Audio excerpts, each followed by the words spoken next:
Hello, I'm Carey Anne Nadeau, founder of ODN, and we're back with Profiles in Risk,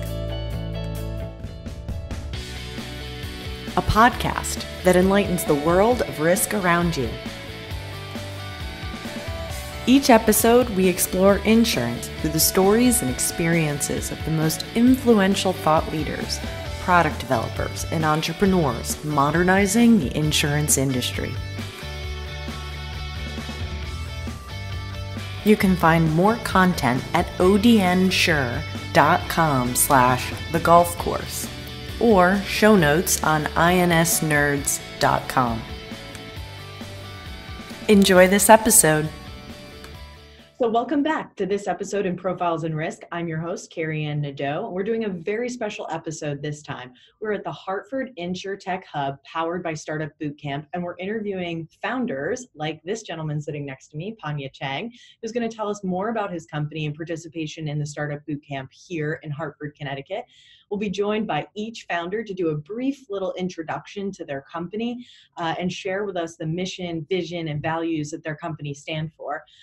You can look for more information on Panya's company as well as any other company featured in this podcast in the notes below. We're going to link to their LinkedIn, their website, any materials that they're able to share. So if you are looking for Panya's contact information or any of the information of the folks on today's podcast, definitely check them out below. So again, this is Carey Anne Nadeau, founder of ODN and host of Profiles in Risk. Welcome to the show, Panya. Hi, Carey Anne. Oh, you have the most amazing podcast voice. Well, thank you so much. I'm not sure anyone has told you that before, but it's a fantastic voice for podcasts. So it's very nice to hear.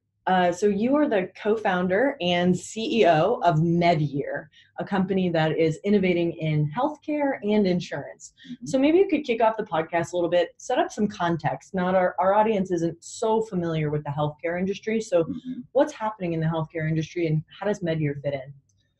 Yeah, well, first of all, it's great to be here, and thank you Pleasure. for hosting me, and thanks for spending time with us here in Hartford. The Accelerator has been great, and has been great to us, so thank you to Accelerator folks for setting up this podcast. A lot is happening in healthcare right now. It's not just about Obamacare. There's a lot of other things happening legislatively at a federal health reform level. Is most healthcare reform happening at a federal level, or is this a state's issue as well?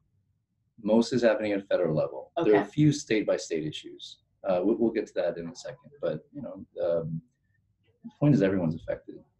We all have like lives that depend on our healthcare. I equate healthcare to a survival need. Like food. So basic shelter, necessities. Yeah, like if you don't have healthcare, your survival is questionable.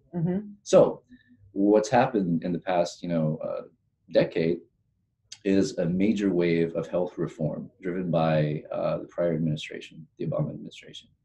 So it started with what's known as the Affordable Care Act, the ACA, aka Obamacare.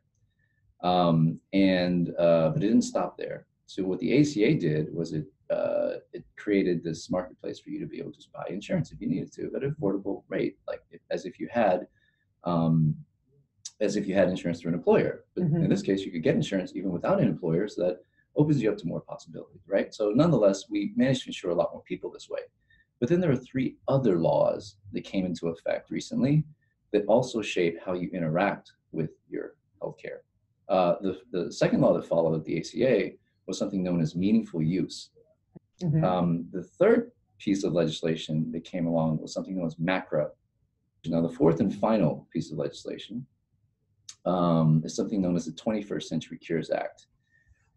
This is incredibly important for consumers because what it does is it enables the free flow of your digital records into applications you control, like MedYear. So the 21st Century Cures Act was one of the last laws that President Obama signed. It was a bipartisan bill, so that then was quite extraordinary, and it really is now paving the way for you to basically get your records at the touch of a button. Now, if I need to see someone, I'm not captive to the system. A classic example would be Kaiser Permanente. Mm-hmm.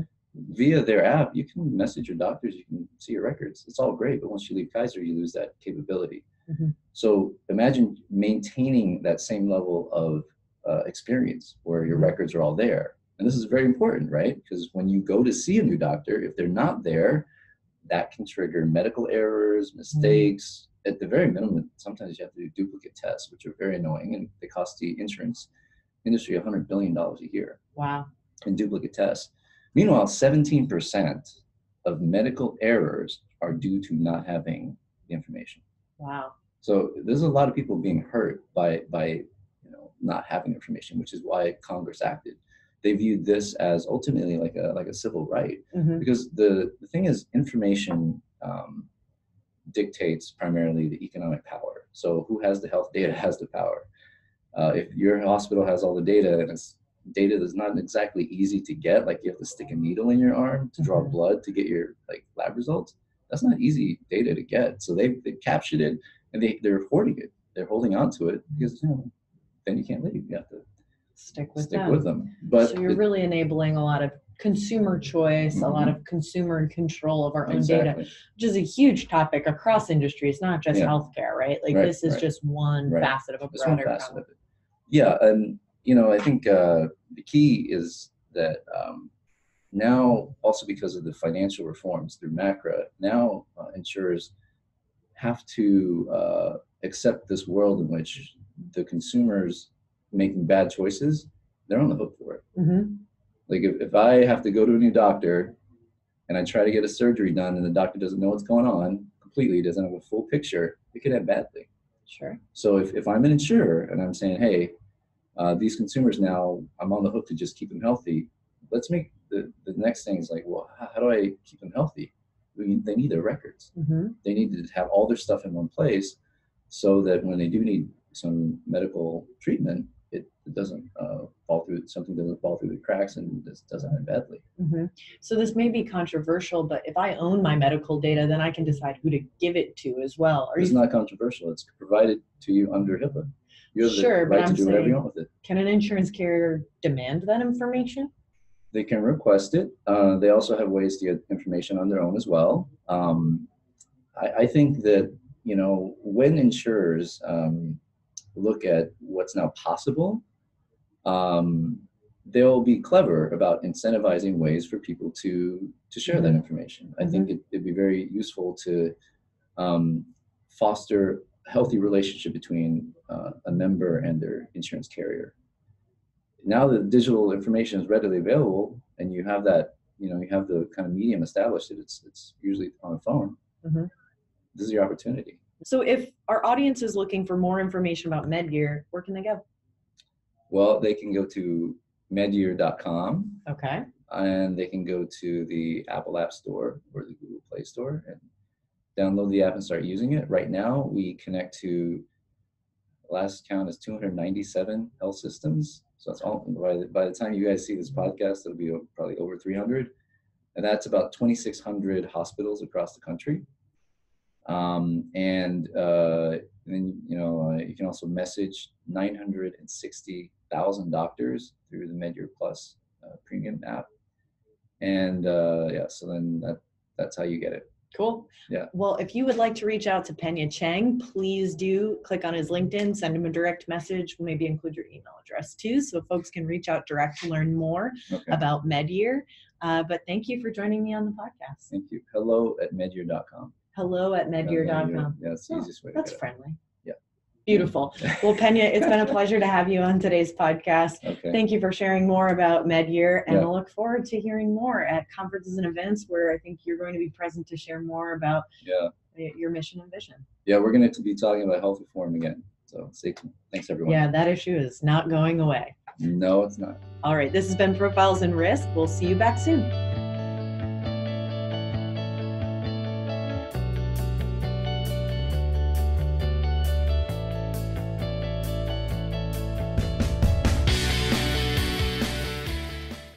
Well, welcome to the show. This is Profiles in Risk with Carey Anne Nadeau, your host, CEO and co-founder of ODN.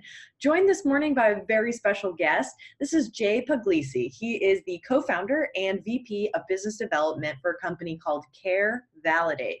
They're building a hardware that's going to help insurance carriers better monitor and prevent claims for senior citizens by putting sensors in light bulbs. I'm really excited to hear more about the technology, so welcome to the show, Jay. Thank you for having me. I'm so excited to be here, Carey Anne. Yeah, Jay, I think my first question for you is there's a lot of this new sort of in-home technologies, particularly focused on senior living. Can you tell us a little bit more about the market? Why is this such a robust opportunity for CareValidate to enter? And what sort of problems do you think you might be able to solve with your technology? Right now, there is no easy or private way to capture the safety, health, and care delivered to a senior patient, either in homes or senior living institutions. Okay. So if your core value propositions are health, safety, and care, can you tell me a little bit about how your product delivers on making seniors healthier, safer, and caring for them and their families?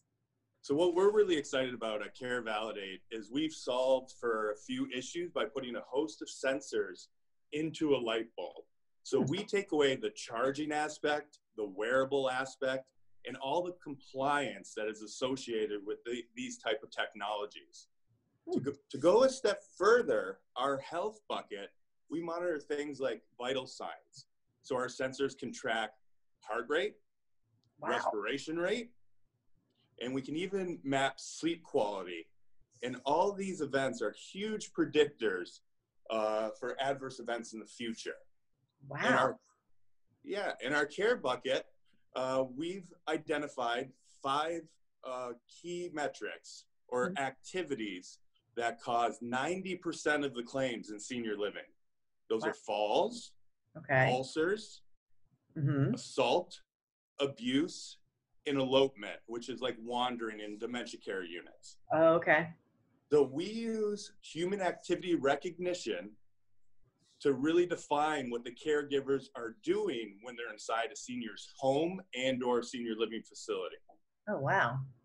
So a couple things to pick up on here. One thing that really stuck out to me in the first bucket, the health bucket, is the idea that it's already plugged in, that it's already charging. And I hadn't thought about that being a really important component for these sorts of devices in seniors' homes, that they might lose their charge. So can you tell me a little bit more about why is that a core value proposition of CareValidate and why that's important for seniors? I think it's really important, and it is a core value for us because we need to really do better on the compliance of these products. A lot of our competitors, while doing great work, and we agree with their mission, obviously, we're in the same game, and the ultimate focus is to keep seniors safe and healthy. However, seniors do not wear pendants, they do not wear watches, and quite frankly, the majority of falls happen during the night when you're not wearing these devices anyway. So we really wanted to solve for that problem, to kind of take the technology out of the caregiver and the senior's hand to give a true snapshot of what's happening inside those 4 walls. And I think one of the cool things about this is I think about my own aging parents and their parents, is that when I tried to give my grandmother a computer, it didn't work out so well, right? When I tried to teach her email, what she struggled with was how to send it because she didn't know what the return key meant. And that's a fair problem, right? Like it's something that I had negligence in instructing her in how to use the product, how to actually execute on something that has become so passively part of my life, but definitely is a new technology for her. So you talk a little bit about the installation process. If I'm looking to buy this product for my parent, one, can I as a consumer buy it or should I go through my insurance broker or carrier? And two, like what does the process of actually getting it up and running look like? Yeah, absolutely. Great question. So first off, we are going to market through senior living insurers. So we're partnering with insurers to potentially, trade data for access or for the safety metrics. Okay. And moreover, the really cool piece is that this is truly a plug-and-play solution. Mm-hmm. So the way it would work is we would drop ship the units to the facility or a senior care home. Okay. And simply installation is screwing in a light bulb. Once you screw in that light bulb, the only other thing you need to do is input what email, phone number of either a loved one, mm-hmm. a family physician, or anyone you want to receive those alerts. Okay. And then passively, that information is also being transmitted to the insurance carrier as well? Yes, it will go through the insurance carrier, and they will get a snapshot into the performance of those operators.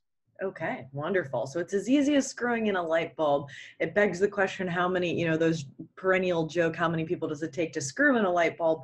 Hopefully very simple or accomplishable task. For a insurance carrier, what are some of the core sort of metrics of success that you look to evaluate? Really claim severity and frequency. So I feel like this might not only advance the mission of insurance carriers, but really give seniors and their families a lot of information and insight as well. Absolutely. And to go a step further with that, mm-hmm. we really find that the conversations are now changing with SafeLight users. Mm-hmm. And what I mean by that is when you go see a loved one in a nursing home facility, the conversation isn't, hey, have you been fed today? Did you take your medication? Have you been toileted? It's about, hey, are you going to play bridge later with your friends? Are you going to the movies? I see you slept well last night. That's fantastic. Are you going to read a book? So it's that old communication that you're used to having with a mother or a father. So it really, really helps not only the senior, keeping them healthy and safe, but it helps the families by just giving them a snapshot into that care. And really, truly, by doing this, we want to establish a culture of accountability and trust for all stakeholders. Mm-hmm. And we feel if we, just look into that and everyone is open and honest about care, then it can be improved in the future. But there's one important thing to note is that you can't improve something that you can't measure. And SafeLight is now measuring these metrics. Okay. And SafeLight is the technology, the name of the technology, the actual light bulb. Is that right? That is correct. Okay. So if folks want to learn more about SafeLight or the company, which is called CareValidate, where can they go to find some more information? You can go to www.carevalidate.com, or you can check us out with the rest of the cohort at Startup Bootcamp. Great. And we're going to link to Jay's LinkedIn, any social media, and obviously the CareValidate website below. So if you're watching this podcast, check out the links below. We'll be able to connect directly to Jay and ask him some more detailed questions. So Jay, it's been a pleasure to have you on the show. Thanks for joining. Thanks so much. I had a blast. Yeah, absolutely. Again, this is Carey Anne Nadeau, founder and CEO of ODN. It's been my pleasure today to talk to another co-founder. His name is Jay Puglisi of CareValidate. So check him out. We'll see you next time on Profiles in Risk.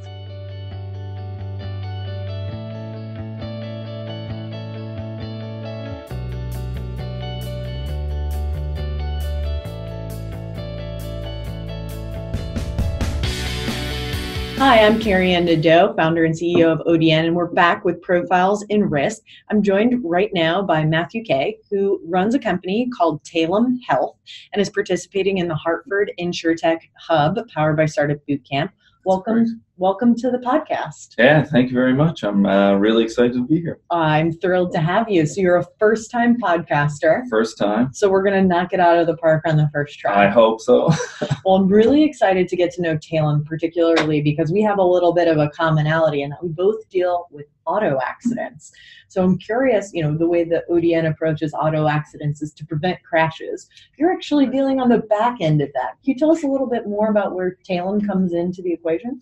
Yeah, so really we can't prevent all the accidents and what happens to the person after one happens. And before Talem, I was a physiotherapist. Wow. Yeah, so a huge part of my caseload was seeing these types of people. And we struggled to kind of get them back into life and work. And why would the claims go on for so long? So these are folks that were involved in a car crash. Correct. They see injuries like what? A primary one would be neck injuries, neck, shoulder, low backs. Okay. Some of the more severe ones could be nerve damage or fractures and things. But a big percentage is just a neck strain, we'll say. Sure. And so you sort of saw this problem firsthand. You said there's a lot of folks who come to my clinical environment who take longer than they probably should to get back to work. Yeah, I've always been like trained to be what's called evidence-based. You have to pick out the treatments that are in literature, and a lot of these timelines and things like that we just wouldn't meet, and I wonder why.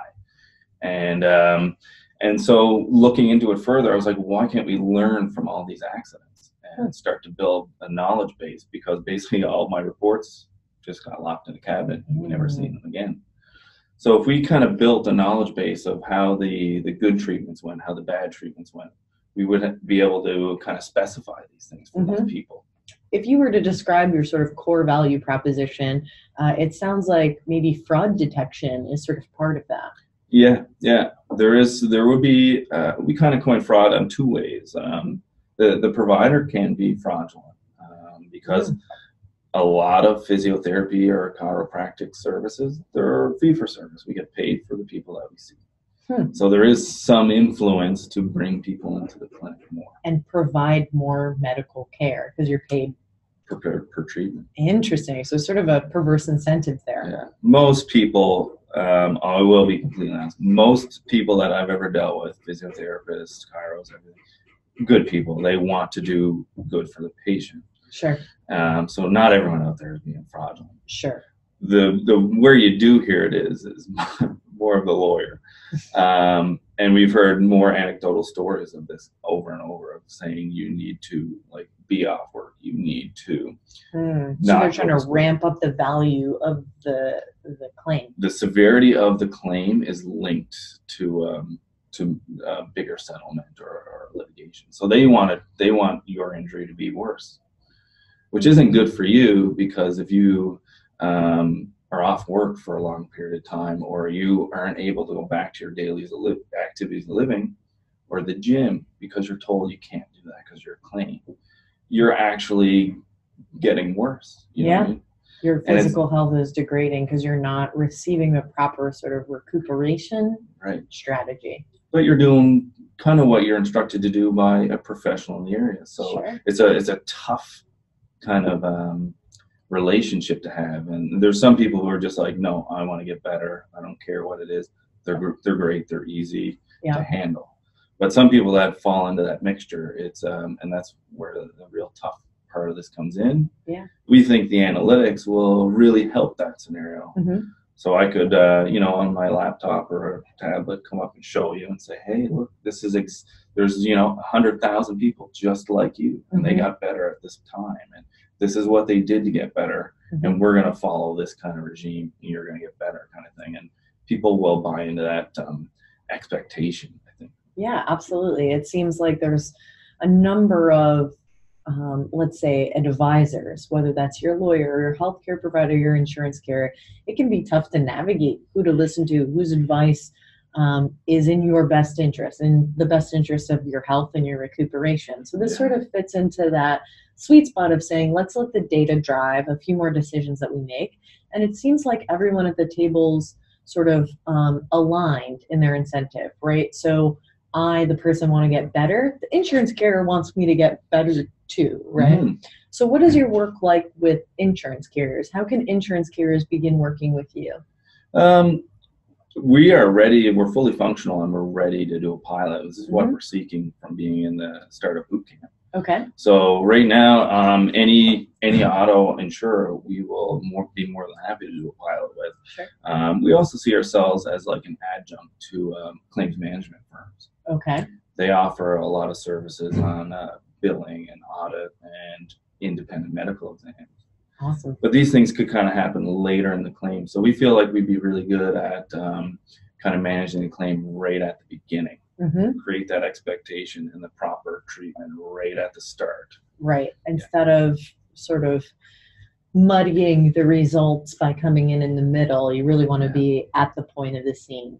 Well, it's like the prevention versus cure. If the claim already goes off the rails, it's pretty hard to bring it back into a smooth process. So if we can kind of smooth that, eliminate some of the hard bits of the claim before it even happens, we think it'll smooth out the claim process. Sure. Well, it sounds like Talem Health is doing some really fantastic things, and I'm excited to see a pilot emerge where we can begin to put numbers behind the insurance value proposition, because to me, being a person that is very much involved with car crashes and seeing the number of car crashes that occur on the road constantly increasing, about 40,000 people die in car crashes. So it gives you a sense of how big this problem really is. While we manage trying to prevent crashes, I'm glad Talem Health exists to help those who unfortunately are in a situation where shit happens. Right? Yeah, we're a good mixture. Yeah, to get better soon. Well, this has been Profiles in Risk with Matthew K. Matthew, where can we find more information about Talem Health? We're on LinkedIn, and we also have a website at talemhealthanalytics.com. Great, and that's TALEM health.com. We'll put a link below, so definitely reach out to Matthew to get some more information. For sure. Thanks for joining me. Thank you very much. All right, this has been Profiles in Risk. We'll see you next time.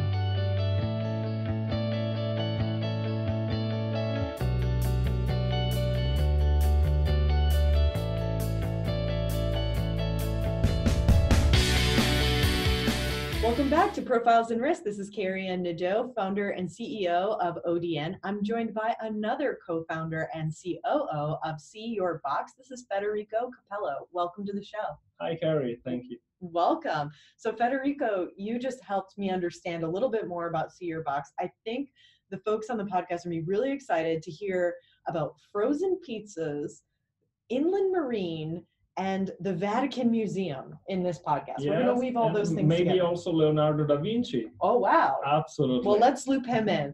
Let's start by asking the very basic question. What does See Your Box do? We provide insight and monitoring about supply chain and logistics, and our client can use those data to better assess risk into the underwriting process and the claim management into the insurance industry, mainly property and casualty and in business line. Okay, so you're monitoring packages as they move. So you're tracking like FedEx? No, absolutely. We prefer to say monitoring because tracking is always limited to one parameter, that is position, but we have more than 60 parameters that we actually monitoring, and not only during the transport, but even on the stages where a goods or a product is stored or exposed for a few months. So we basically provide real-time monitoring all across the supply chain into an end-to-end way. Interesting. So of those 60 variables that you track, can you give us an example, like temperature maybe? Absolutely. Temperature is one of the physical sensors together with light, shock, sound, humidity, and we, on top of this data, we aggregate all the data and we transmit to a central cloud-based servers unit, which is able to re-elaborate all the data and integrate with external information, such as weather condition in this particular place, or elaborate more data coming from the sensor. So defining that this is a movement, or this is a shock, or this is a capsizing.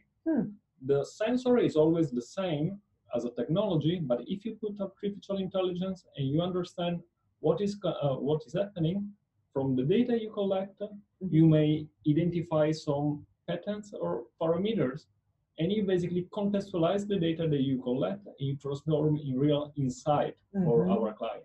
Interesting. So you must have had quite a legacy and quite a history of building these models and collecting data to be able to develop those insights.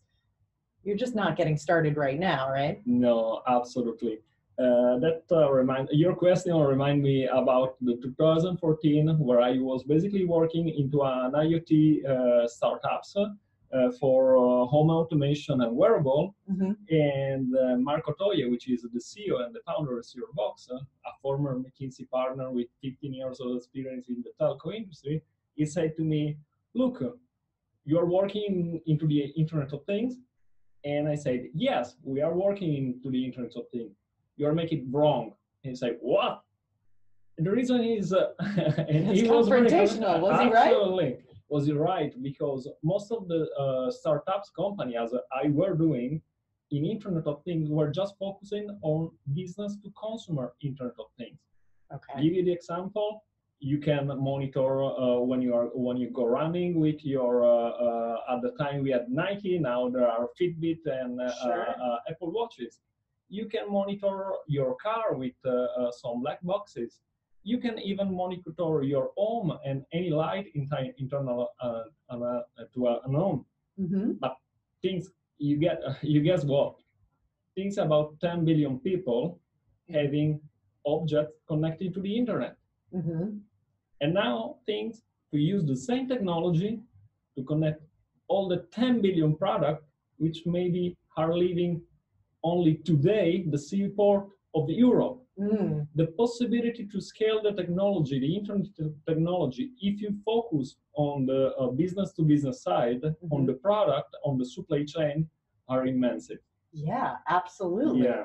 It almost started B2C, and now what you're saying is the market is maturing to a B2B place. So do you sell to corporates as well? Let's say that going back to 2014, I left out what I were doing and I joined the ZeroBox. And ZeroBox was purely and only focused on business to business. Okay. Providing corporate with basically the possibility to have a full vision and visibility of the supply chain. So this is where the frozen pizza comes into the story, and the Vatican comes into the story. Yeah, let me say that it was not so quick. We spent the first year and a half closed not into a garage, but basically into a room with the hardware team, the telecommunication team, and the server team to be in collaboration, in partnership with the Catania University to set the first beta of the system. Because we don't only provide the data and the insight, but to collect this data, we had to build the entire platform. And so in 2015, we started with Vatican museums by starting to monitoring some of the most important paintings. One of those is the Trono delle Grazie, which was sent back from Sicily for the restoration. Wow. And you guess what? After 4 years, the restoration has finished, and in April, ZeroBox, together with some partner, will take care to monitor the way back of the paintings to the Caltagirone, Sicily. Wow. Did it get there safe? It will get safe, but there is always a line of improvement.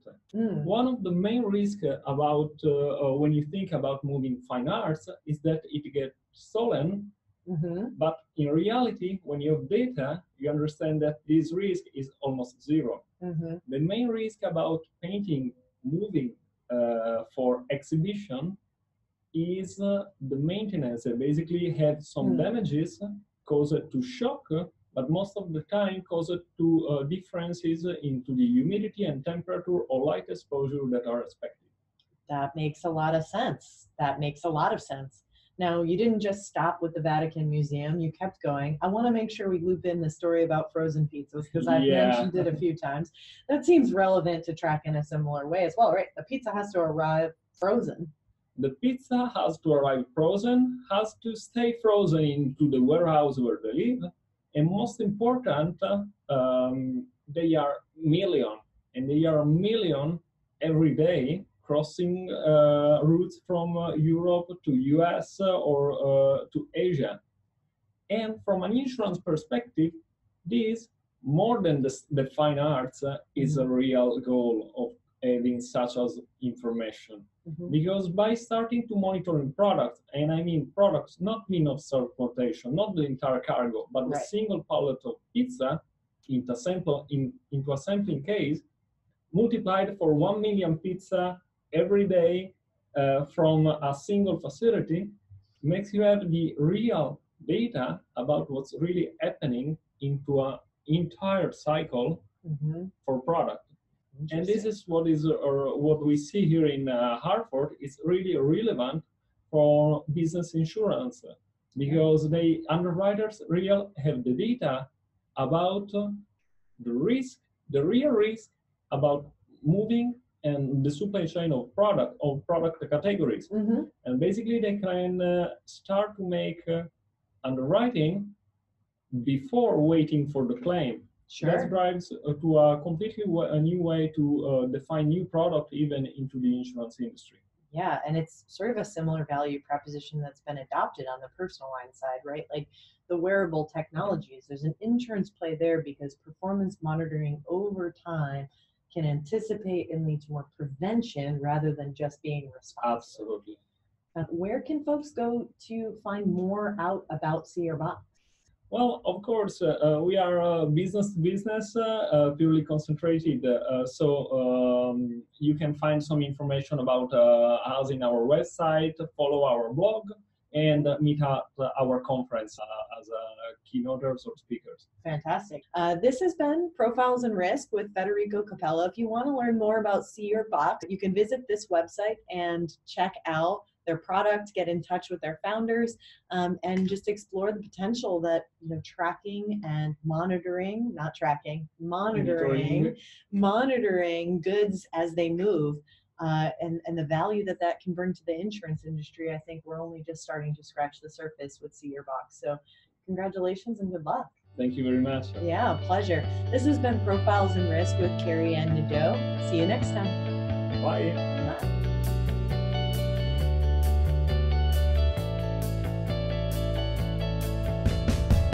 Hello, welcome back. This is Carey Anne Nadeau, founder and CEO of ODN, and this is Profiles in Risk. I have a very special guest here with me. His name is Gilberto Spencer. He's also a co-founder and head of product at a company called ClaimSpace that's doing a lot to integrate kind of all of the components of the claims process, make it much more seamless, integrated, faster. I'll let you talk about the value proposition a little bit more directly, but welcome to the podcast, Gilberto. Thank you very much. Oh, wonderful. Talk about ClaimSpace. Excited to talk about ClaimSpace, excited to talk about claims. So let's talk a little bit more about claims. Let's dive in on that. What does ClaimSpace do that's new, interesting? Why did you start ClaimSpace? I started ClaimSpace because I used to work at claims department. So I've been both working for large insurance companies and also for third-party administrators. Okay. Always focus on medical and disability claims. Okay. And these claims can get very complex. I think they're all very sensitive in nature. And it's how we can make it better for customers, because our customers are already dealing with a lot. Have or a lot on their plane at the moment or at the time of the claim, and when they reach out to the insurance company, it's our job to make things easier, better, more transparent, more efficient. And the reality is that the customers don't have some of them don't have all this time to wait. So this is why it's so important. Yeah, I can imagine horror stories really affecting people's health, their level of, and not just beyond health, injury, but also their perception of their insurance carrier in that moment. So maybe you could talk about a success story where ClaimSpace does something different than the way that, if I got hurt, I would normally process a claim. What does ClaimSpace do that's so important? Well, what's really important is that there's ClaimSpace first helps you as a customer to be able to communicate with your insurance company in a more meaningful way, because instead of if you're very distressed, instead of calling up and going through a call center, speaking to a random person, you go directly to whoever is looking after your claim. And what happens is that you usually have a very close relationship with this person. So it's about knowing that this person is there. You avoid all the gatekeepers, and it also gives a lot of empowerment to customer to know where the claim is at, So when people go through, I mean, when you're on the claims department, you will get a lot of inquiries by email and especially phone calls, and they're all from customers wanting to know status of the claim, if you have received some information, why I haven't heard from you in X amount of days or times. But when customers, for example, see that using ClaimSpace, insurance companies using ClaimSpace, the customer can get a notification letting them know that the insurance company today spoke with the doctor. And the doctor said that it will take 2 weeks to get the So it pushes notifications to the customers direct. So this is one out of the many benefits. The ability to communicate directly with the claims specialist, the ability to know the availability, so we avoid phone tagging back and forth, or email that takes very long time to be responded, and it's great for customer experience because it gives you transparency. The claim process is also can be very technical and full of jargon, which can be hard even for me to understand some products. And for people within the insurance industry, imagine a customer who has not experienced in claims before. So it's about helping them navigate the way through the entire process, hand by hand, being able to visualize the process, setting up expectations. They also, it's better for them to understand the benefits, the requirements, what's missing, what's incomplete, what's holding back the claim, all these sort of things. Because I think the miscommunication can be the root of so many problems that escalate, complaints, litigations, brand reputation. So they all escalate out of a bad claim experience. Yeah, I'm thinking about like being on hold or having to navigate through the press 1 for, press 2 for, right? You've just already elevated all of those feelings of anxiousness and anger, and those aren't feelings that we necessarily want our customers to feel even before they've talked to us and got us on the phone. So it sounds really important. We all have the same problem, and especially when you work in claims, is like we get caught up in admin meaningless tasks that they don't add any value. Okay. So instead of they keep us away from actually assisting customers, helping them, because we spend most of the time chasing that information, giving the same updates. And so if we also optimize become better at that, we will have more time to assess customers. And brilliant. One thing that I like to highlight, in my personal experience, I've seen a high volume of mental health claims. Okay. And people who have these sort of claims, it's really hard for them to hold a conversation on the phone. And I think it's really important that if someone has a claim for depression or anxiety or any other problem that they might be out of work, it's really important that you have another channel to communicate with them. And thinking about the space that you're actively working in, this is disability, this is property and casualty, where people are experiencing some sort of trauma in that moment. And so for mental health in particular, which is not just a hot topic, but there's increasing awareness around the challenges of better meeting and serving the needs of people in mental health crisis. I think that plays a very important role in making sure that those folks receive the care that they need. Because at the end of the day, claims is definitely writing a check, paying out, but it's for a service, right? So that person can get better or improve or replace the circumstances that they are in. Yeah, and not only for people who is already claiming for those problems, but I've seen firsthand when a customer might be claiming for, I don't know, something minor like a strain, like a back strain or whatever. At the end of the process, they might end up frustrated, depressed.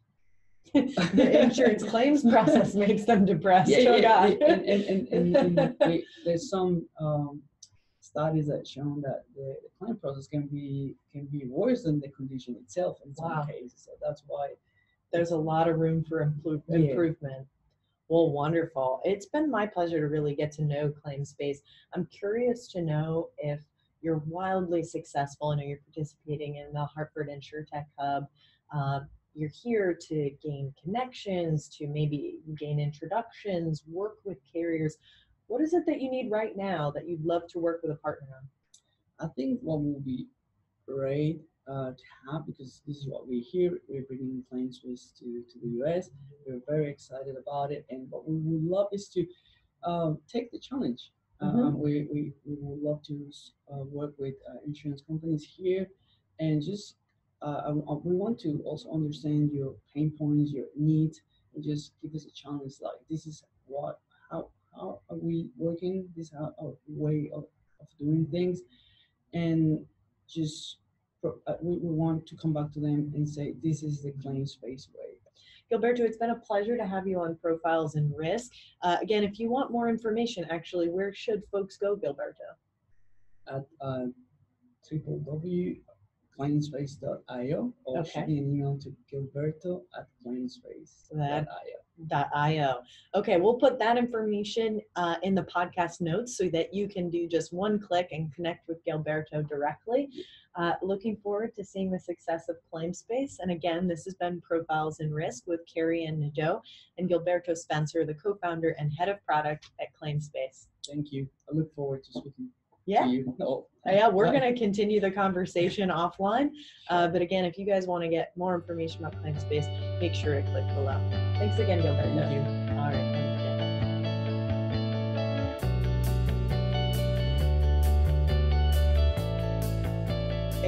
Welcome back to Profiles in Risk. This is Carey Anne Nadeau, founder and CEO of ODN. I'm joined today by a fellow co-founder. This is Matthew Elon Smith.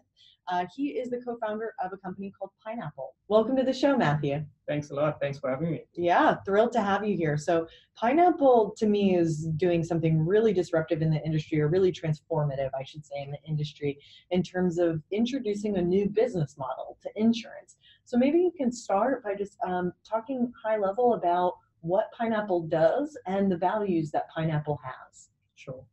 So essentially, Pineapple came about in a way to say, how do we bridge the gap between the way people perceive insurance as almost a grudge purchase, versus what's actually going on behind the scenes? Because behind the scenes, insurance is a very beautiful thing. It's a lot of people coming together to help protect each other. But that message and that narrative and that social aspect, which is core to insurance actually working, has been lost somewhere along the way. We did a survey back in 2017, and we found that 90% of people don't feel that their insurance premium is helping anyone else if they don't claim. Which means it's just going into a vast void. Exactly, which means there's a fundamental gap between what's going on and what people think is going on. And that gap is also driving a lot of fraudulent behavior due to people feeling a begrudgment towards this purchase, which kills the value for everyone, including the insurer. So we said, how do we solve the social aspect? And along with that, we were able to create a new product and experiences that really resonate with a younger audience. So making insurance a lot more intuitive to both interact with and to buy and understand.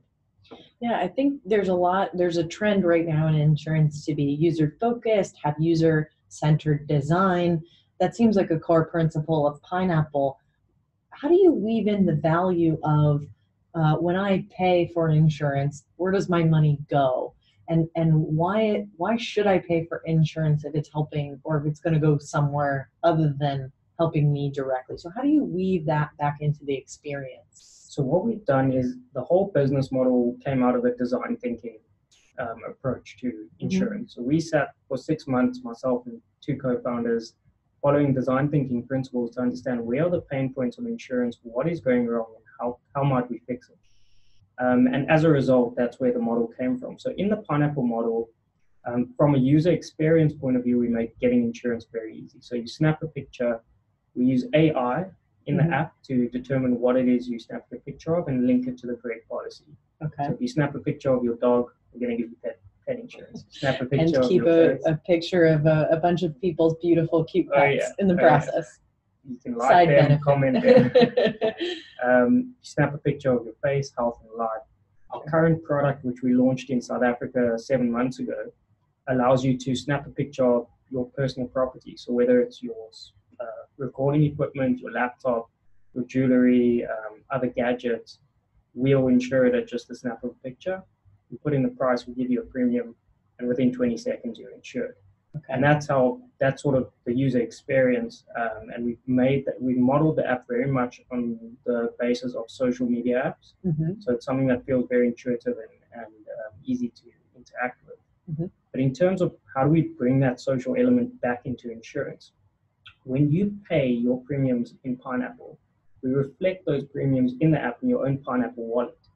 So you see exactly the premiums that you're paying going into the wallet, and we show you how your premiums are contributing towards other claims. Mm-hmm. So you'll see 25 cents went off towards helping a claim in this area for a laptop that got stolen. Mm. $1 went off over here for another claim, and perhaps a nice story that's desensitized, of course, but a story around what happened in that claim. Mm-hmm. Because you are helping other people, and at the same time, you're still achieving protection for yourself.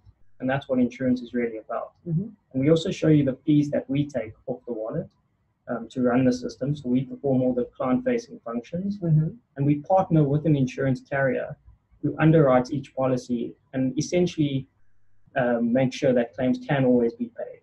Okay. So they get a margin for doing so, and we show that margin as well.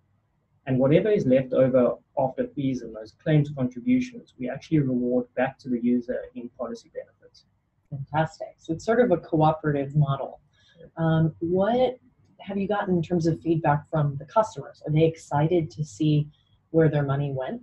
Yeah, so we launched in South Africa 7 months ago, this initial product, and we've had over 12,000 members already, which we're very impressed with because we've spent very little on marketing. Mm-hmm. And the feedback has been really exciting because for the first time, people are able to see what's happening with their insurance. It doesn't just feel like paying money into this black hole where you're not understanding why you're paying what you're paying, where the money's going.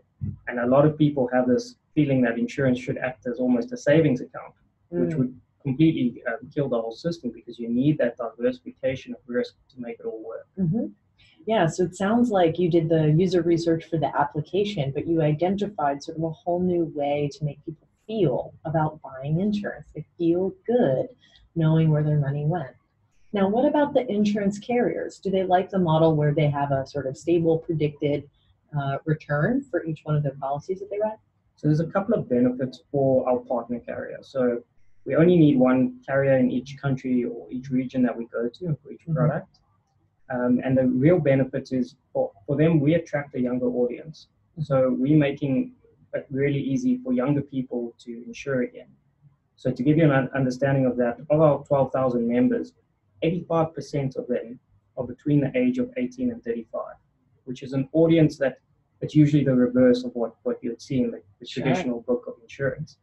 And so from that aspect, you're capturing an audience who are still right at the beginning of their economic journey, with the ability of them interacting through the single interface, which they enjoy, and able to service their other needs throughout that economic journey. Sure, yeah. So the lifetime value of their policy is actually one you should go after because Correct. You can sell them on the next policy that they need, or just be their partner, be their insurance carrier for their life, right, in the journey that their life takes. It's a beautiful idea. I feel like you're spot on in saying that it resonates with millennials who think differently about insurance and seizes a moment to reposition insurance as an important, valuable societal good. And I'm thrilled to see your success at Pineapple. So where can folks who want to follow your journey or work with you in a new territory go for more information? Sure. So they're welcome to email me at matthew@pineapple.co.za. Okay. We also are very active on Instagram, so handle is pineapple_SA. Awesome. So are there pictures of people's puppies on Instagram?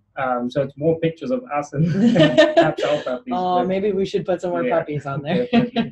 And yeah, check out our website, Google us, Fantastic. Well, we're going to put all that information, the Instagram handle, your email, your website right below, so you can check out the podcast notes if you want to be in touch with Matthew. But again, thank you, Matthew, for joining us. Matthew, the CEO of Pineapple. Thanks a lot for having me. You're actually welcome. The first person who hasn't asked why the name Pineapple on the podcast before. Should I? Is it an interesting story?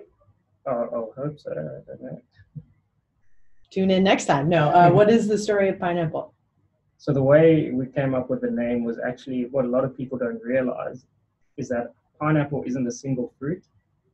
So each of those little knobs on a pineapple is actually an individual berry from the tree, and they come together in the structure to help make sure that they can all make it to the ground. Love it. It's like a socialist fruit. Exactly. Fantastic. Well, I learned something today, not only about Pineapple the company, but Pineapple the food as well. Awesome. Cool. Well, thank you again for joining us. I'm excited to see your success, like I mentioned, and hopefully the folks tuning into the podcast enjoyed this podcast. Again, this is Carey Anne Nadeau along with Matthew Elon Smith of Pineapple. Thanks for joining. Thanks a lot. See you next time.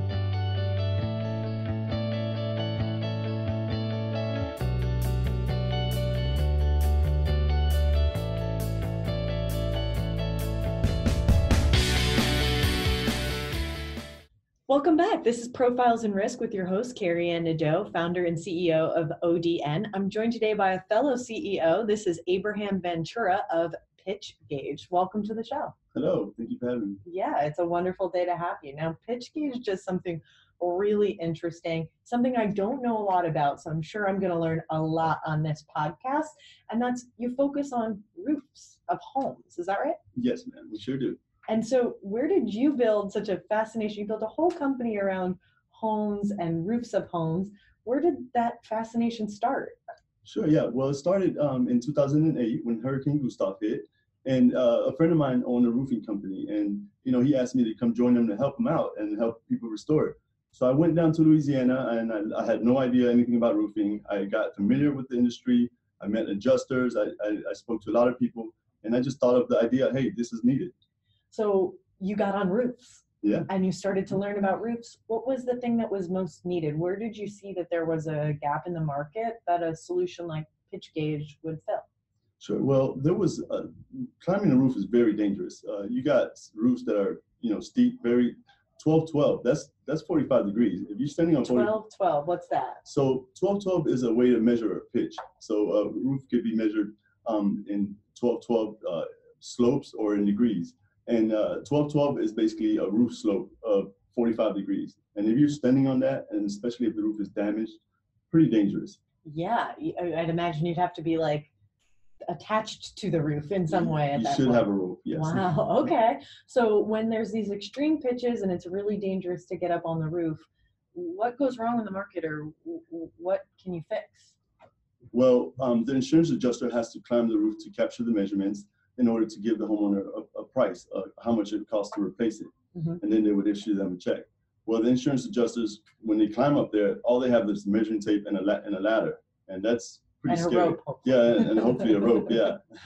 So they go up there, they capture those measurements, and they come back down in the old way, with the measuring tape. But now with Pitch Gauge, they don't even have to climb the roof. They pull up to the property, they zoom in with their Google Maps or their drone images, and they can trace the roof with their fingers in just a fraction of a second. So wow. Something that would have taken 2 hours could take them 10 minutes now. Wow. So your technology is actually an application that's helping take digital measurements of rooftops. Is it real time? So Google Maps is a little outdated, but I guess roof structures don't change that often. But sure, right. Yep. You can get away with Google Maps. And if you need something current, you can use a drone and just import the image right into it. So. I see. So a drone would be able to capture maybe if there was hail or a tree fell, what the damage looks like? Exactly, yes. Fascinating. So you're putting your technology into the hands of insurance adjusters. What are you seeing the benefits will be, or that they will be, when that information is transmitted back to the carrier? Sure. Well, number one is efficiency. No longer they have to spend 2 hours on the roof. It's 5 minutes. So they can basically do double the amount of claims. So before they were doing 3 claims, now they can do 6 because they don't have to climb the roof. takes just a fraction of the time to issue the report to the homeowner. Interesting. And are you getting more accurate estimates as well? Have you been able to measure that? You are. You're getting very accurate measurements. Google and aerial images get used often for capturing measurements. And we've gotten very accurate measurements. We've had customers tell us they were within 3 inches and they were 20 miles away measuring. Wow. So very accurate. Now you know a lot about roofs. You started knowing very little about roofs. Now I feel like you're the expert in roofs. Yes, that feels so. Fantastic. Well, I know you're participating in the Hartford Insurtech Hub powered by Startup Bootcamp. You're one of maybe 10 companies that are participating in 2019. So this is a very prestigious honor. It puts you in a position to leverage this and really enter the insurance market with a bang. What are you hoping to get out of the experience? Like, what happens when Pitch Gauge is super successful? Sure. Well, let me just say first that, working with Startup Bootcamp experience has been great.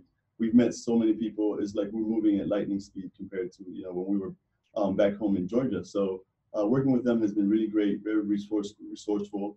And we feel that at the end of this, we're going to get a good pilot program with insurance companies or a partnership with somebody. I feel like this program was the right thing for our company to do. Yep, and to put your product in the hands of more insurance adjusters. Exactly. Yes. Fantastic. So if I'm a carrier that has insurance adjusters, I'm trying to figure out how to improve the speed and the accuracy of assessing damage to roofs. How do I get a hold of you? Sure. Well, it's very easily. You can reach us at. You can go to our website, pitchgauge.com, or you can reach me at aventura@pitchgauge.com, and I'll reach back out to you. Great. Well, we're going to copy that information below, so it's as simple as one click to get in touch with Abraham. Abraham, it's been a pleasure to have you on the show. Thanks for joining. Thank you so much for having us. Yeah, we'll hopefully have you back soon. Again, this is Profiles in Risk with Carey Anne Nadeau and Abraham Ventura, the CEO of Pitch Gauge. We'll see you next time.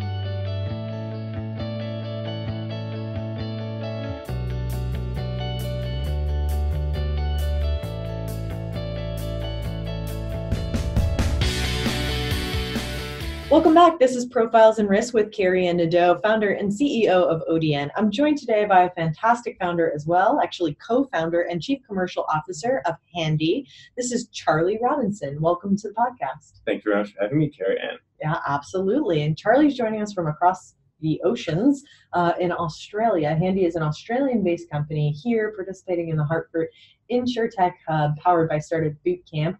Welcome to the United States and welcome to the podcast. Thank you very much. It's delightful to be here. All right. Well, I think we're going to have a lot of really interesting things to talk about. One, first and foremost, I appreciate the branding of the bright yellow vest. You will not be able to forget Charlie after this podcast. He's the guy that's making himself seen and heard.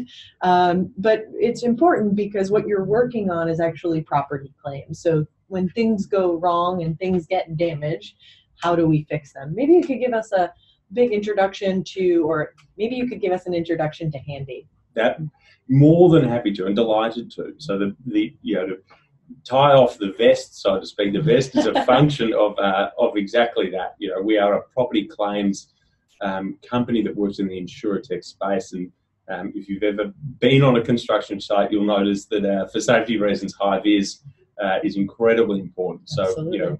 We want to work really closely with those subcontractors to help deliver a great experience for the customer, being the policyholder, as well as the insurance company. So, very much in line with our ethos. So, what does Handy actually do? Handy is a business that really looks to make the process of delivering a property claims seamless, friction-free, and a really great experience for the insurer, for the policyholder, and the subcontractor who's delivering that work for both the policyholder and the insurer. That's it in a nutshell. Fantastic. Well, I think I wanted to mention explicitly that you're coming over from Australia because I think a lot of insurance innovation comes from folks outside of the industry or outside of the U.S. market. And what you're doing is really taking the way it works in Australia and saying, the rules we operate by, the terms that we set for the insurance industry in the United States, we can actually innovate that. Not necessarily, claims has been around forever and claims will always be around, but can we take a different model? Can we look at this differently? Can we take a different approach? So maybe you could start by talking us through sort of what it's like in Australia and how you're adapting and modifying that for a U.S. market.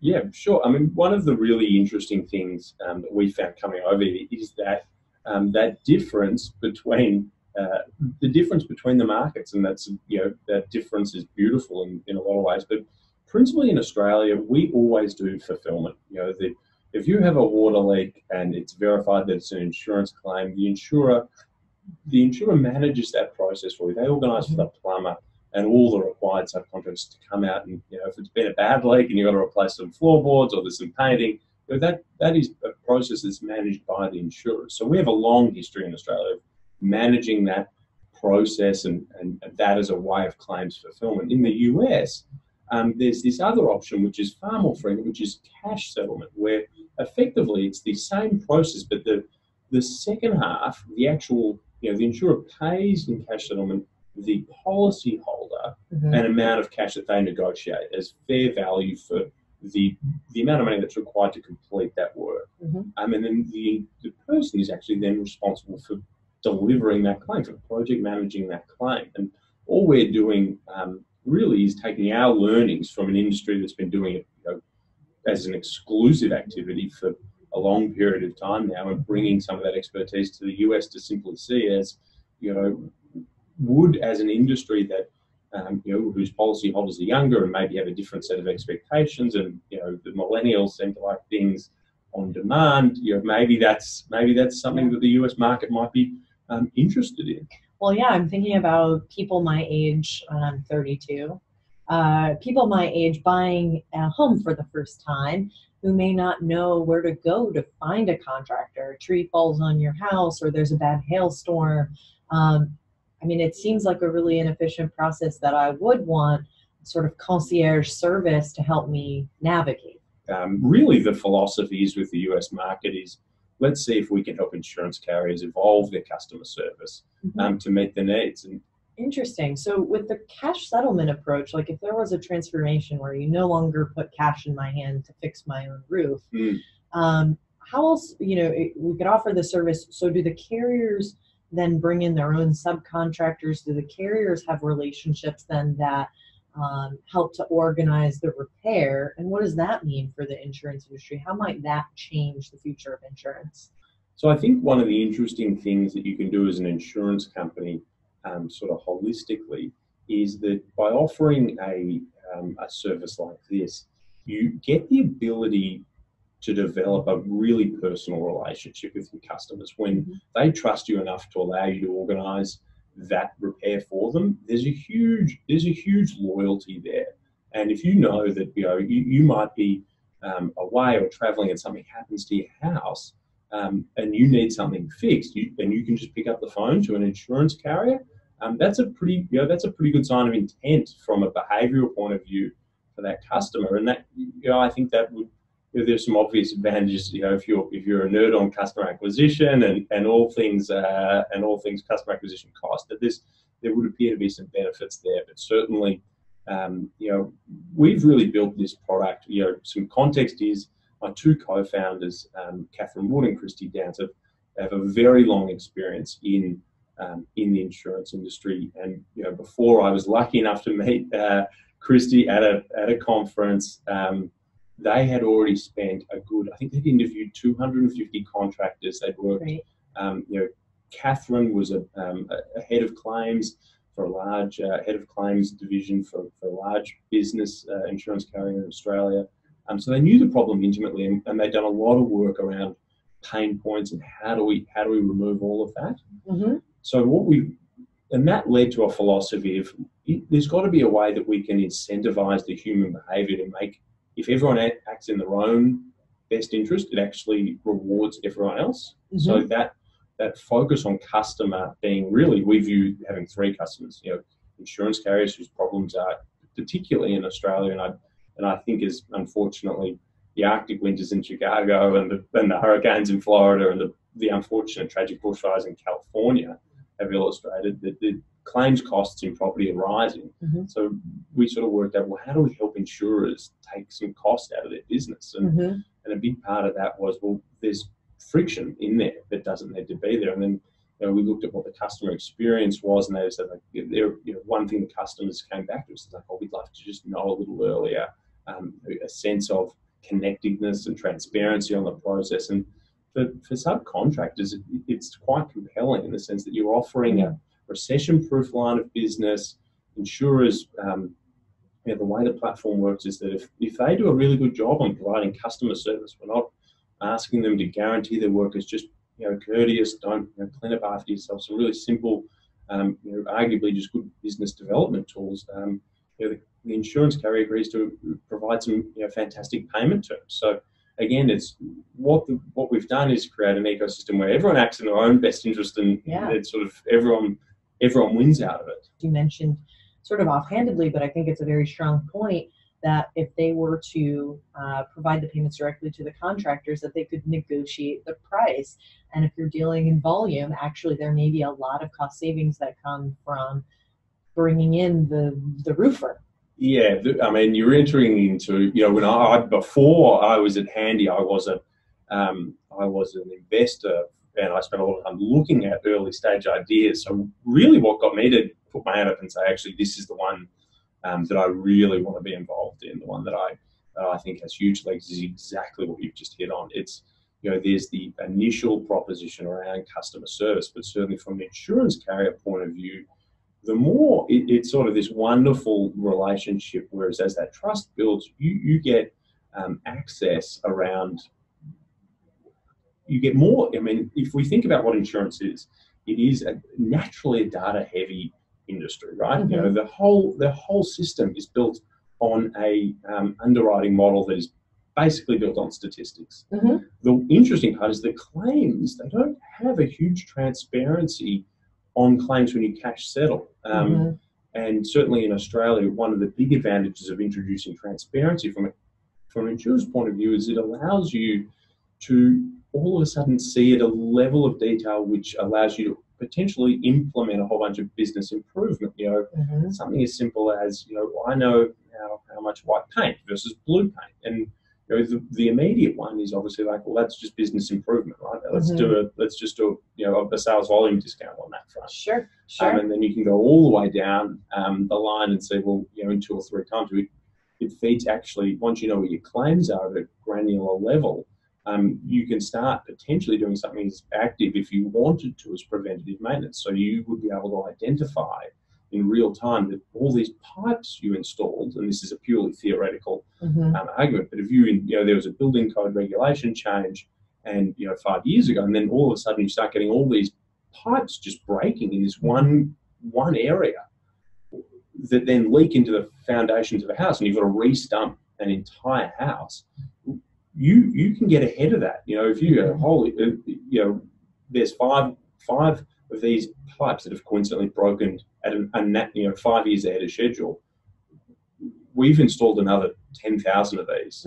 It might be substantially an advantage to get ahead of the curve here and take a proactive stance. And again, that's the world you start to get into. And well, and it sounds like, as a co-founder, I can really deeply appreciate the enthusiasm of like, and we do this, and then we do this, and then it could lead to this entire transformational change. And I think the insurance industry could stand to not only think like that a little bit more, but also just be receptive to hearing like the 3 to 4 contingency steps down the road, so that we have a vision when things do start to change, when companies like Handy start to be more successful here in the United States, that we know where it's going. We can see why we're doing this beyond just the immediate implementation. I think it gives us a vision for much further down the road. One of the beautiful things about working with insurance carriers is that once they've decided to work with you, they are long-term partners, right? They work so hard to make sure that you're the right one for them,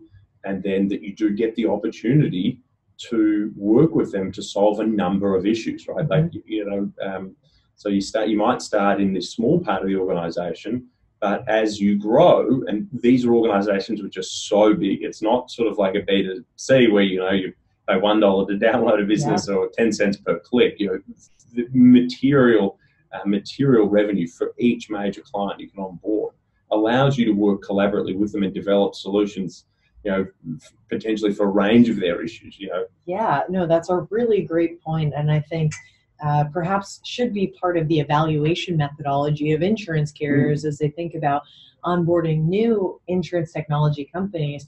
What more, do you believe in the founder, that the founder is more than one idea? Yeah. That the founder can be resilient through the first idea, whether it wins or whether it loses, and help my company evolve in a direction that I can move much faster by working with that startup founder. So with that, I just think that's a perfect end to this podcast. We've gone a little bit over, but it's been a fascinating conversation. I'm glad I was somewhat interested. Yeah, of course. I mean, you show up with a bright yellow vest. I've got a lot of questions from the jump.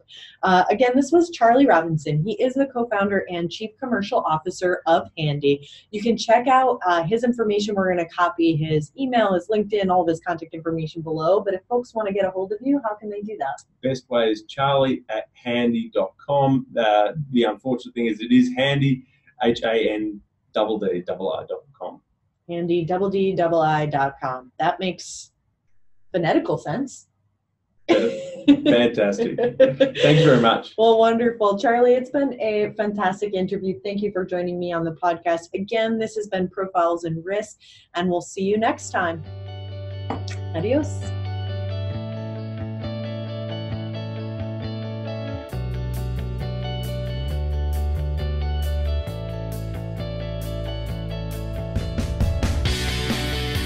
Welcome back. This is Profiles in Risk with Carey Anne Nadeau, the founder and CEO of ODN. I'm joined by a very special guest and participant in the Hartford Insurtech Hub, powered by Startup Bootcamp.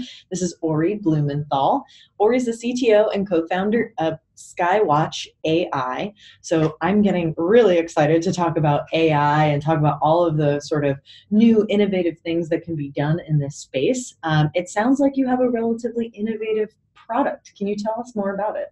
Yeah, sure. So first of all, thank you for having me, Carey Anne. I appreciate it. I'm really excited to be here, and it's always nice to meet new people.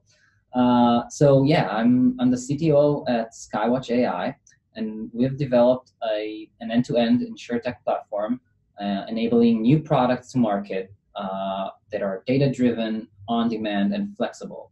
We actually specialized on specialized mobility products. You can imagine anything you can ride, sail, fly, or whatnot. Awesome, or some combination of thereof, right? So yes. Flying boats we might insure. No, but you're saying why not? Boats, you're saying micromobility solutions, you're saying drones. Like, give me an example of what you mean by this sort of specialized category. Sure. So let me start with saying that our first product is live and sold successfully across the US, and that is drone insurance. Again, something you can fly. Personal drone insurance or commercial drone insurance? So both, but we focus on commercial operators that need that insurance for their business. Okay. And this is, as I said, sold successfully. Very nice. It's a thrilling market, growing market, but the tech behind that platform can be applied to more cool stuff. So that could be power sports, ATVs, micromobility. You mentioned that, but that's a booming industry. Absolutely. Definitely on our radar. So it's sort of these new technologies introduced into the modern world. Insurance carriers might have some trouble understanding the risk. Is that where you specialize? Exactly. And I think our sweet spot is everything that has episodic usage in combination of a very varying risk. So meaning that according to the specific rider or pilot or whatnot, so this specific individual has a great effect on the risk and the timing and everything else. So this is like, I'm a prop plane pilot. I'm not always in the air. I'm not flying a commercial jet. It's episodic, meaning like I'm going to go every Saturday and fly my plane. But you said the risk varies. What do you mean by that? Okay, so first of all, yes, I'm going to fly every other Saturday, for example, with my manned aircraft, for example. But then the person I am affects the risk a lot, but more than that, the weather, the visibility, and all those kind of things that are unique to this point of time. So every other Saturday doesn't have the same weather, visibility, winds, or whatnot, and this affects the risk greatly. So you are taking real-time information then and pricing on demand in real time? Correct. Dynamic pricing. That's the way to go. So are there competitors in this space? Are there people that you see as competing here? Yes, there are a bunch of other companies, specifically in the drone space. There are several companies doing drone insurance, and in other products, there are a few that are looking into similar areas as we do. Okay. It seems really like a thrilling market that a lot of people might want to get into. So what makes you and positions your company specifically to succeed? So the founders and most of the company, we come from a tech background. Mm-hmm. So our tech and AI is really strong. I think we thrive on that. And so we like to say that we're tech geeks that mastered insurance. I like it. And I think insurance could probably use more of that outside influence where you learned insurance, the ins and outs and how your product fit into it, but you're really focused on creating a quality product as well. Exactly. I think that the tech enables this quality product. And as I said, it's an end-to-end solution. So starting from the underwriting and the data to the policy administration system that we've built specifically to be highly flexible and quick and reliable. And then lastly, a smart distribution with APIs and other white labeling options and more and more. Awesome. Well, I know you're participating in 2019 as one of only a handful or two handfuls of select companies that are in the Hartford Insurtech Hub. What are you hoping to get out of this experience? So first of all, this is a great opportunity for us, and it's a very vibrant atmosphere and a lot of interesting people such as you come by. And I think that we are now looking for innovative carriers to help us bring new products to market. So anyone interested, feel free to reach me out. So these are carriers that may not provide insurance today for micromobility solutions, drones, sailboats. I think you said anything that rides, flies, or sails. That's correct. Okay. So I would say anyone that doesn't provide it or wants to provide it in a smarter and better way. So we see interest from, for example, companies that that sell boat insurance, for example, but are interested in making it better. Well, fantastic. Where can they reach you if they're interested? Sure, just feel free to email me at Ori@skywatch.ai. Skywatch AI. I love the name.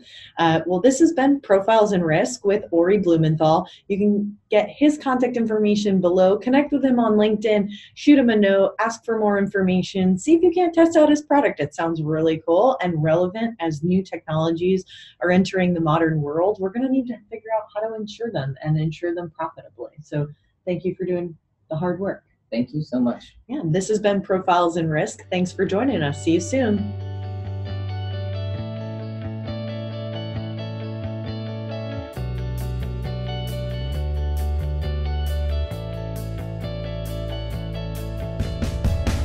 Welcome back to Profiles in Risk. This is Carey Anne Nadeau, founder and CEO of ODN. I'm joined today by Anant Taylor. He happens to be the co-founder of a great company called Dream Payments. He's also the Chief Commercial Officer.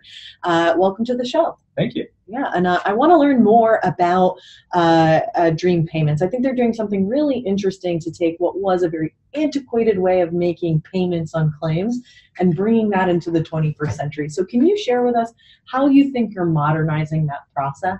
Yeah, absolutely. So I'll just start with an interesting stat, right? So in the US alone, over $350 billion worth of payments go out each year using checks.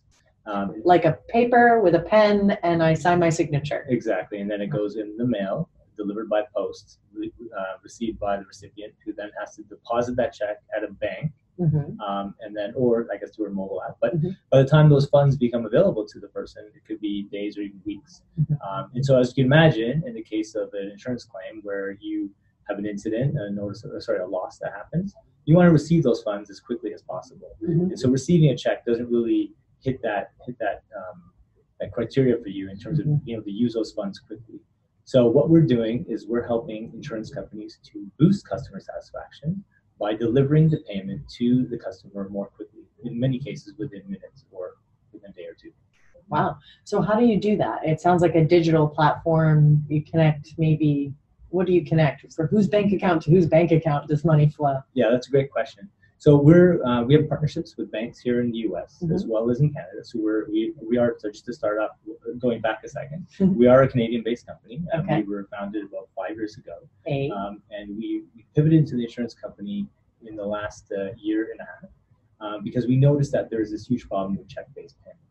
So what we're doing is we're connected with banks both in Canada and here in the U.S. and we have a partnership with MasterCard that enables us to take the funds from an insurance company's bank account and deliver it to a recipient within minutes, as I mentioned, to the destination of their choice, whether it be a bank account or a debit card or to a wallet, like such as PayPal. So let me understand, is this a consumer app? Like, would I download it on my phone, or would the carrier work with me to connect the funds? No, it's another good question, right? So we work directly with the insurance company. Okay. We provide them with a platform which consists of APIs, or we also have some web-based portals that they can white label and use out of the box. Perfect. So they can get up and running quickly. They can use our technology to integrate, and they would be able to use the APIs to then enable the recipient to come into their portal, choose where they want the funds to go, and then be able to deliver those funds and get their money. Exactly. Yeah. Awesome. Yeah. Well, tell me a little bit more about customer success and what that means for you. It seems like the value you're providing to the insurance industry is really a modernization function, a convenience function, a customer satisfaction function. What are some of the success stories that you've experienced thus far? Yeah, no, it's a great question. So in terms of modernization, I think you're correct there, right? Many insurers now, when you look at the customer base is changing quite quickly. Many of their customers are expecting payments to essentially flow seamlessly, right?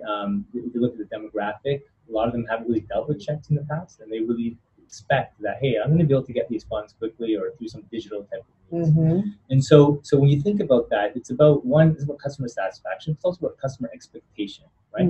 That is changing. And so it's the end part of the process where the customer has an incident and they want to receive their funds. But it's also about being able to offer new products. So there's a lot of new on-demand type of insurance products that are coming about. And you can't really support those without being able to support payment that happens immediately as well. So being able to turn on and off those sort of insurance products quickly, you have to have payment rails that support that. And so it's about that aspect as well. That's really great. I feel like there's a number of insurtech companies that are making a name for themselves in the space, but you're saying, look, we're actually facilitating the success of a number of the system of supplying cash to fulfill claims, right? So you mentioned a white label application. That, I think, is an interesting space because it's not saying Dream Payments is out front and saying Dream Payments is really here to see your success and facilitate your success. Exactly. And I think I'll just add one other point there is that when you think of it as an insurance company, they really want to be focused on providing peace of mind to their customers. They don't want to be focused on, hey, how do I build out a payment system and how do I keep it current? And with all these new payment technologies that are becoming available, I need to continue to think about that and invest in it. So with that, they're able to integrate to our hub one time. In Dream Payments, we take care of all the various payment rails on the back end. So if a new rail is added tomorrow, then we're integrating to that, and then they can take advantage of that. So it's the ability for them to take advantage of all these new payment technologies that come available, and then at the same time, not having to hold that sensitive data in their systems. So we encrypt and we store all the payment data and keep it private and secure so that they don't have to worry about that information being inside their networks as well. Absolutely. There's a lot of very good value propositions. Yeah. So you mentioned that you're Canadian-based, but you're here in Hartford. So you're participating in the Hartford Insurtech Hub sponsored by or partnering with Startup Bootcamp. Right. What are you hoping to get out of this experience? Seems like there's about 10 companies that are really hand-selected for their market position in the moment in claims right now. This is a hot issue of making sure that claims are paid in a modern and customer-friendly way. What are you hoping to get out of this experience right now? Yeah, no, so with the accelerator, what we found really attractive about it was that it's based here in Hartford, where there are a number of large insurance companies, so it's a perfect spot to be when you are serving the insurance industry or hoping to serve them.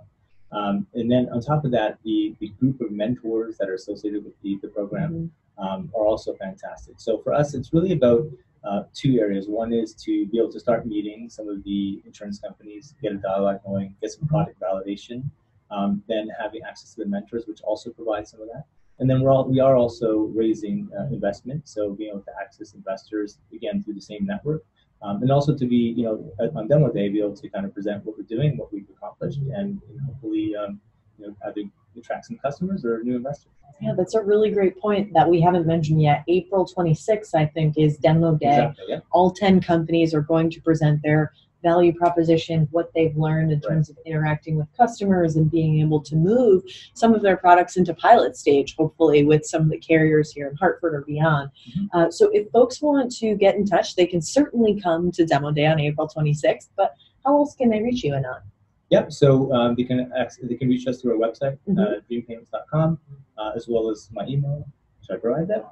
We can put a link, okay, or you can provide it now. Okay, well, link would be better. It might be easier. Okay, then that way, one click away from contacting Anand by email address. Wonderful. Well, it's been a pleasure to have you on the show. I wish you all the best of luck and success at Dream Thanks Payments. so much. It's a Pleasure. Yeah, absolutely. This has been Carey Anne Nadeau, founder and CEO of ODN, and this has been Profiles in Risk with Anand Taylor, the co-founder and chief commercial officer of Dream Payments. Check out his information below, and we'll see you next time.